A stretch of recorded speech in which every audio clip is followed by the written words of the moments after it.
Hahangin po natin ang mabuting balita sa Ebanghelyo ni San Marcos, ang Kabanata 3, mga talatang 22 hanggang 30. Noong panahong iyon, sinabi ng mga eskribang dumating mula sa Jerusalem, inaalihan siya ni Beelzebul, ang prinsipe ng mga demonyo. Ito ang nagbigay sa kanya ng kapangyarihang magpalayas ng mga demonyo. Kaya pinalapit ni Jesus sa mga tao at sinabi sa kanila ang ilang talinghaga. Paano mangyayaring palayasin ni Satanas si Satanas? Kapag naglaban-laban ang nasasakupan ng isang kaharian, hindi mananatili ang kahariang iyon. At kapag naglaban-laban ang magkakasambahay, hindi mananatili ang sambahayang iyon. Gayun din naman kapag naghimagsik si Satanas laban sa kanyang sarili at naglaban-laban ang kanyang nasasakupan, hindi magtatagal at darating ang kanyang wakas. Walang makapapasok sa bahay ng isang taong malakas at makaagaw ng kanyang ari-arian, malibang gapusin muna niya ang taong iyon.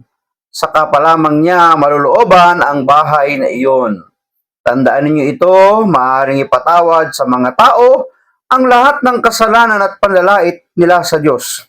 Ngunit ang sinumang lumait sa Espiritu Santo ay hindi mapatatawad. Ang kanyang kasalanan ay hindi mapapawi kailanman. Sinabi ito ni Jesus sapagkat ang sabi ng ilan, inaalihan siya ng masamang espiritu. Pagpalain ng Panginoon ang pagkabasa ng kanyang mabuting balita. Pansinin po ninyo sa ating pagbasa ng ang Panginoong Jesus ay gumagawa ng mga himala at kababalaghan, nangangaral ng may kapangyarihan, nagpapagaling ng may karamdaman, nagpapalayas ng masamang espiritu sa mga taong inaalihan nito. Ang mga eskriba, pariseo at ang mga punong bayan ay nagkakaisa sila ng palagay na si Jesus ay inaalihan ng prinsipe ng kasamaan. Nakagagawa siya ng pagpapalayas sa mga demonyo dahil sa kanilang bintang na may kapangyarihan siyang galing kay sa Satanas. O, di ba? Paanong mangyayari yun, sabi ng Panginoon? Paanong mangyayari na papalayasin ni Satanas si Satanas? At nagbigay ang Panginoon ng isang patalinghagang salaysay na ang isang kaharian ay mawawasak, masisira. Kumbagay, magigiba, tuluyang magkakawatak-watak kapag ang hari at ang kanyang mga tauhan ay hindi nagkakaisa o kaya ang mga nasasakupan niya ay nagkakawatak-watak. Ganon din sa sambahayan, kapag nag-aaway-away ay hindi mananatili ang sambahayan. Paliitin pa natin sa isang community. Di ba?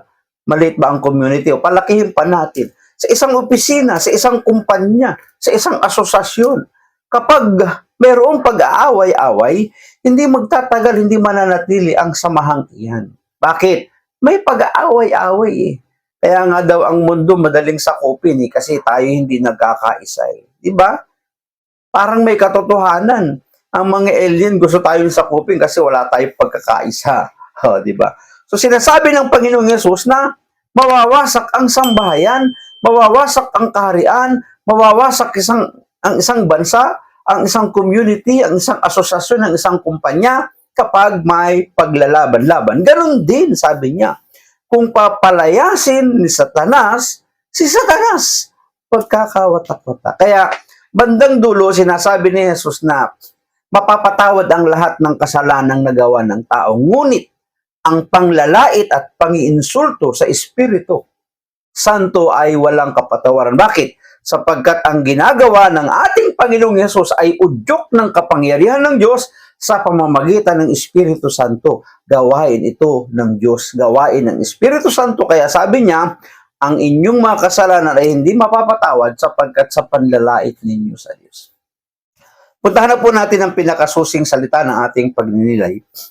Inaalihan siya ni Beelzebul, ang prinsipe ng mga demonyo. Ang kabutihan ni Jesus ay tinawag nilang kasamaan. Oo nga. Gumagawa na ng kabutihan ang ating Panginoon, pero sa kanilang palagay, para sa kanilang isip, para sa kanilang damdamin, ang ginagawa ni Jesus ay para sa kasamaan, gawain ng masama. Minsan ganun din tayo eh. Gumagawa na tayo ng mabuti, ang palagay nila sa atin, masama pa ang ating ginagawa. Minsan mapapaisip ka eh, Minsan nga, kung gusto mo magmura, mapapamura ka pa eh. Mga walang hiya, di ba? Mabuti na nga yung aking ginagawa, masama pa para sa inyo. Ganon ang palagay ng mga tao nung panahon ni Jesus para sa kanya ng mga mabubuting kanyang ginagawa. Isang malalim na paalala ito sa atin, ang pusong sarado sa katotohanan ay kayang baliktarin ang totoo. Oo nga, kahit nga sa ngayon, di ba? Yung kasinungalingan, pwede nang gawing katotohanan ng mga maraming vloggers, di ba? Marami ng fake news sa mga social media. At yun naman kasinungalingan, yun ang papatotohanan at yung papatotohanan naman nila mali. At minsan naman, kung alin yung totoo, yun ang kanilang ginagawa ng kasinungalingan at minsan pinaniniwalaan pa. O, di ba? Sa halip na makita ang awa ng Diyos at pagpapagaling ni Jesus, mas pinili nilang maniwala sa masama o parang sa ating kapanahunan. Madaling paniwalaan yung masama, yung kasinungalingan, yung katotohanan, ang hirap tanggapin, di ba? Ganito rin tayo minsan dahil sa inggit, galit o takot.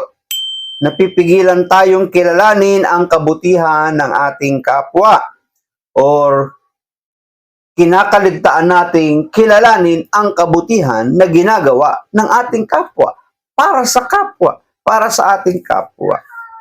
Binaraan ni Jesus sa mga eskriba ang kasalanan laban sa Espiritu Santo, ang hayagang pagtanggi sa katotohanan ng Diyos ay hindi mapapatawad. Kapag ang ginagawang ito na kabutihan ay dahil udyok ng gawain ng Diyos, gawa ng Diyos at hindi tinatanggap ng mga tao, walang kapatawaran sapagkat ito'y gawa ng Diyos, gawain ng Diyos. At sinasabing hindi mapapatawad. Hindi ito dahil mas maliit ang habag ng Diyos, kundi dahil ang taong matigas ang puso ay hindi tumatanggap sa awa. O, matigas ang puso ng isang taong hindi kinikilala na gawa ito ng Diyos, himala ito ng Diyos, kabutihan ito ng Diyos.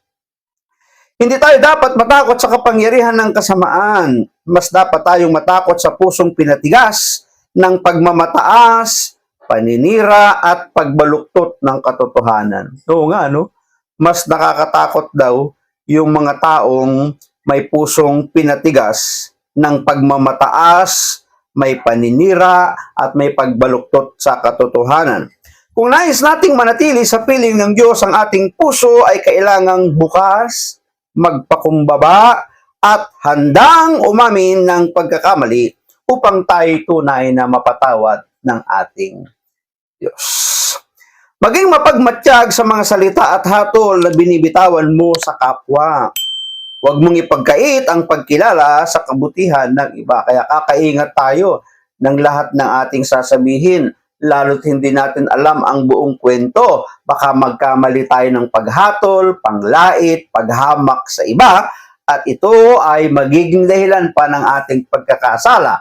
Kaya iingatan ang lahat ng bibitawan ng ating mga lahi. Maraming salamat at pagpalain tayo ng ating Panginoon. Ang akin lamang palaging sambit, hayaan natin na ang Diyos ang palagi ang maging Diyos ang ating buhay. Bye-bye.